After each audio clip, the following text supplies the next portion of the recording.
That's exactly right. I think I was so excited about learning all of this information, but I was also angry.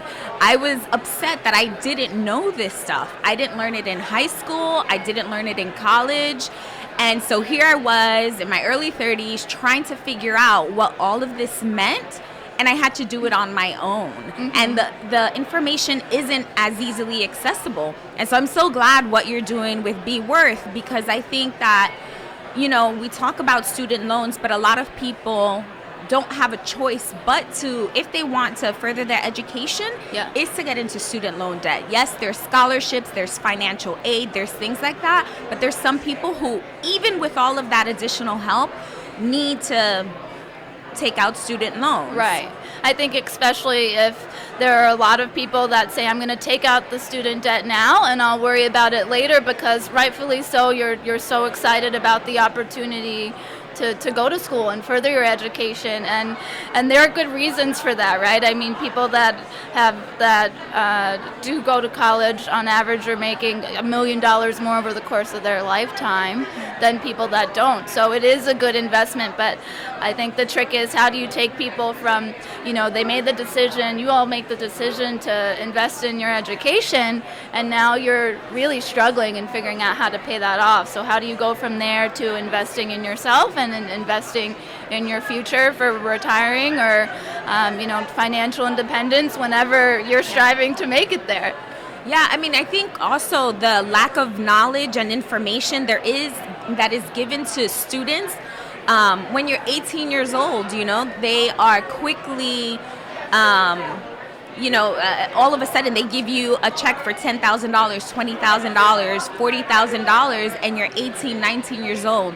And you want to make the investment because you know that it's a good situation for school, right. But also the fine print on that. How many of us actually read it and understand what we are signing up for? Right. And I think, being able to educate people, which is what I'm trying to do on the blog and what you're doing with Be Worth, is so important, because there's a lot of people here at FinCon who are in this space who want to educate people, and we see the people around, and there's still people who don't know about what's going on. Right.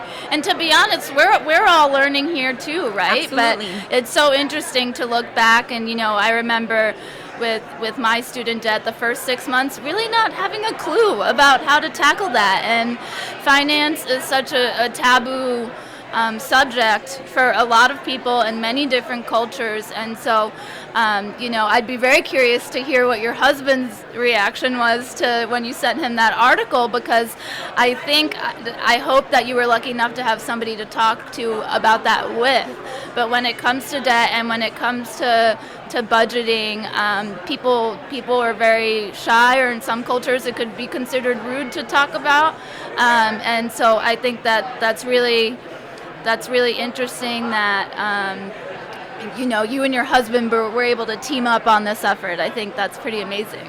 No, I mean, you're exactly right. The money, they say don't talk about religion, don't talk about politics, don't talk about money. And in relationships, it's tough too, right? I mean, a lot of relationships, we've been hearing a lot of statistics about, relationships falling apart because money was an issue, or right. One of the people in the relationship was bad with money, or they're scared to talk about it. And it sounds like you and your husband have totally flipped that to say, we're going to be transparent, we're going to teach others via the blog, and that's fantastic.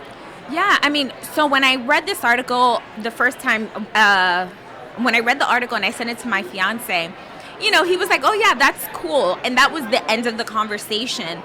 But when I took that weekend to reread the article and sort of go down this rabbit hole of information where I wanted to understand exactly how it was possible for someone who was in their 30s, it was a couple who was in their 30s, how they were able to actually leave the workplace. I wanted to understand. And so I spent all Saturday and all of Sunday just digesting as much information as I could. Right. And then I sat my husband down and I said, we need to do this, and this is what it's going to look like. And, And he didn't think you were crazy. No. I will say I'm actually a natural spender. Even today, we were talking, or I was talking to someone, and I was saying, my husband will walk around with like a with a hole in his sock, and I'm like, come on, That's the best example. you know, like he just doesn't spending money or Frugal. shopping doesn't matter to him. Like Right. he's always had a mind of saving and actually investing. Like he started in investment clubs when he was 11 years old. His dad would take I him. want one of those. Can we Seriously. rewind? Can we go back? It's amazing. But even he knew what investments were. I, theoretically had an idea of Right. what an investment was, and I had heard of the stock market, but I didn't know how it functioned. And so when, he always had the mindset of retiring early, but that meant instead of 65, maybe 50.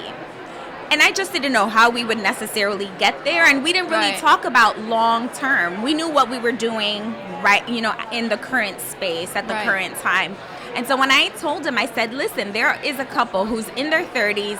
They're not millionaires. That was the thing that when I read the article, I was a little skeptical. I said, they must be making Right. You a hear lot of millionaire money. and you're like, well, that's not me, so it's Right. impossible. I'm like, yeah, if you're making several $1 million a year or even $1 million a year, it's easy to retire, I guess.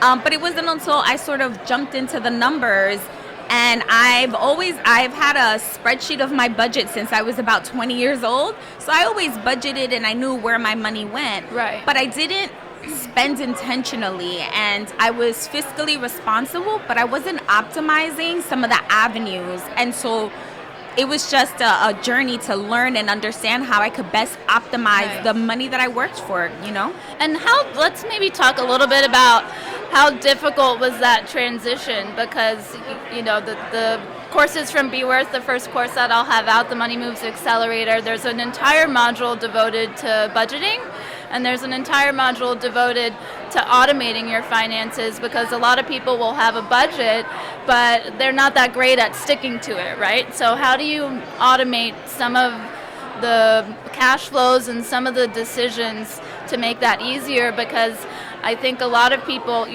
we're here talking about investing, and obviously we're supporters of the movement, but I think a lot of people are still in a place where they're just trying to get the budgeting down, and so maybe they don't have the extra income to invest yet. They're just trying to work on the first part. So was that transition for you difficult to really take a look at your